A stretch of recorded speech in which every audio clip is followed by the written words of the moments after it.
Yeah, my name is Graeme Duncan, and I'm the Chief Executive Officer of Caspian Learning, and we're here exhibiting at Learning Technology 2010. And it looks like a game sort of avatar scene. Is that roughly right? Well, that's what it looks like, because that's what it is. We use 3D computer games technology and simulations technology to teach and train. And we've created a unique technology platform called Thinking Worlds, which enables us to use both game mechanics and simulation mechanics, but be able to create these rich 3D scenes and these rich 3D applications at a fraction of both the development time and development cost typically associated with 3D games. So can anybody do it for themselves, or do you offer a service for it? We do both of those things. We traditionally have acted as a content developer, so people come to us with a learning issue, and we will develop full service. We will develop, you'll have to excuse the final background. Yeah, so this, what is this one? This one is a concept demonstrator for the Army on a vehicle checkpoint, and it's basically teaching a captain how to set up a vehicle checkpoint, where to deploy his soldiers, what way to search the vehicles when they arrive at the vehicle checkpoint. And what you saw there when the fire kicked off was a learner doing it ineffectively and reaping the repercussions of it. Something that this type of technology does exceptionally well is enable you to enable people to see the repercussions of their actions if they get things right and if they get things wrong. So to come back to the question around, do we develop content? Yes, we have. We've developed over 50 of these simulations and games for a variety of clients, including the BBC, IBM, the European Commission, UK MOD, US DOD, the list goes on.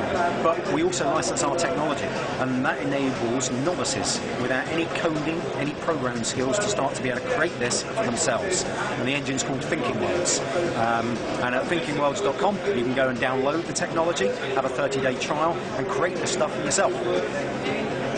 How well accepted is this sort of thing? Because this is, in some ways, quite a straight establishment kind of show. I mean, it's e-learning and so forth, but it's not all desk bound. But some very well established companies here. Yeah. It's pretty well established in certain sectors. So if you take places like aeronautical industry, the defence arena, the use of 3D games and simulations as the most powerful part of a training mix is very established. You wouldn't get on a flight if I told you the pilot had never been through an aircraft simulator before he got on it. So in some sectors it's the meat and drink of what they do. In some of the, shall we say, more traditional learning sectors, the financial services sector, maybe pharmaceutical sectors, they're not as familiar with this as a training medium. Having said that, that's mainly been to do with the cost of developing this type and the time to develop this type of application up until now. And what we're doing is basically bringing this type of technology to the masses.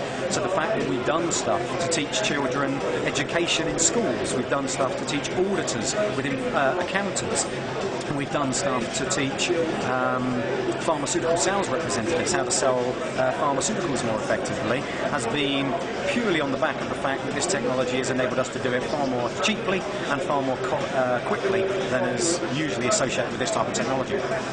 Do you find everybody accepts it? Is there any sort of age guidance on that? Or It's a good question. I think there's probably a knee-jerk assumption that when you look at this type of technology that there's a generational cut-off point.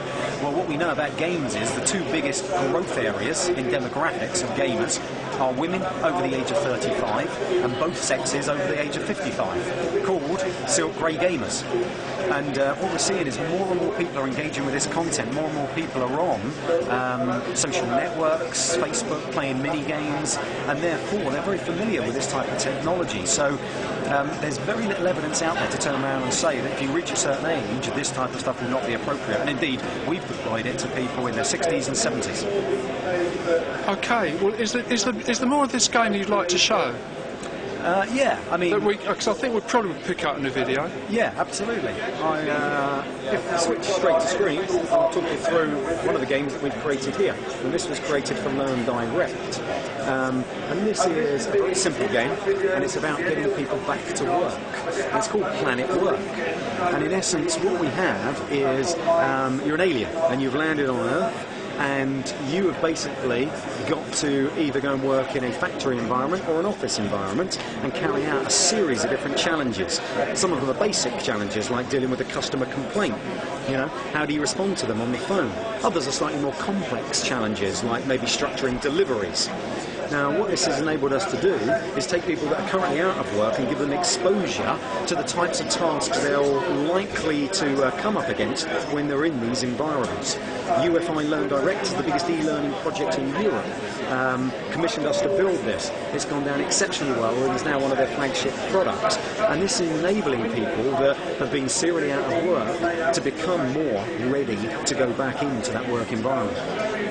You'll see what we've done here is we've put a game narrative over it. So the fact that you're an alien and you've landed on Earth is just a typical trick used in entertainment games, is to put a storyline over it, put a narrative over it, give you some idea of an ultimate objective or goal, what are you trying to achieve. And the goals that you're trying to achieve here are to go into work, perform effectively. You'll see in the top left-hand side of the screen there's metrics and there's reward and recognition. As you perform effectively, the amount of money you get in this game increases. So you're using some of those mainstream entertainment games mechanisms to give them in-game reward and recognition. Yeah, so UFI, just to explain, is University for Industry. That's correct, University for Industry, and their go-to-market brand is Learndirect. And they're responsible for a huge amount of adult learning across the UK and run a lot of the learning in places like the Job Centre Pluses. And we're now going to move on to a second game, developed in Thinking Wells as well. And here's a totally different scenario. This was developed for the UK Royal Navy.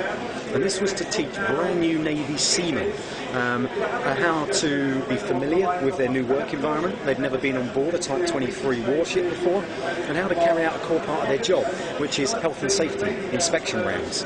And what you see at the start of this, but probably can't hear, is we've put a game narrative over the top of this as well. A saboteur has gone on board and corrupted the weapons systems and countermeasure systems, and is basically going to try and take this ship down. You're then given your task, as made clear on screen. So you're told that you're going to be conducting your health and safety rounds as you've been taught in the classroom to do. You see a dock environment, you see an accurate 3D representation of the Type 23 warship, and you're told that there's been an out of ordinary number of errors occurring because of this saboteur.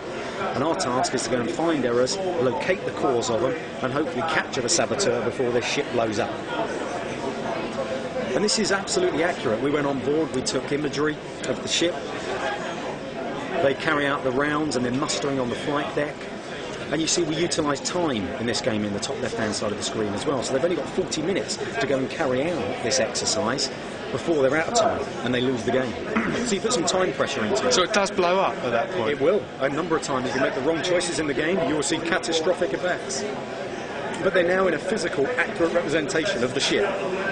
They're going into the conversion machinery room and they've got to spot errors. Now, some errors are blatantly obvious, like this. The saboteurs set fire to this part of the ship, and they've got to go through the correct protocol to put that fire out. And as they do, they earn points and get audio and textual feedback. Could be spoken. In other scenarios, they've got to walk in the cabins and listen. Is the vent working properly? Can they hear the vent sound? So what you're doing is you're getting them to carry out the core part of their job, but within the core part of their job there's a storyline about a saboteur on board, and as they perform effectively they start to get clues of who the saboteur is. Ultimately, they get to capture him. But we've modelled the cabins in high def, they get to capture the saboteur and put him in jail. Both of these scenarios, the UFI one and the UK Navy one, are creating far more immersive and engaging learning experiences for learners. They're putting them in a contextual work environment and they're giving them an opportunity to practice, role play, and then see the repercussions of their decisions.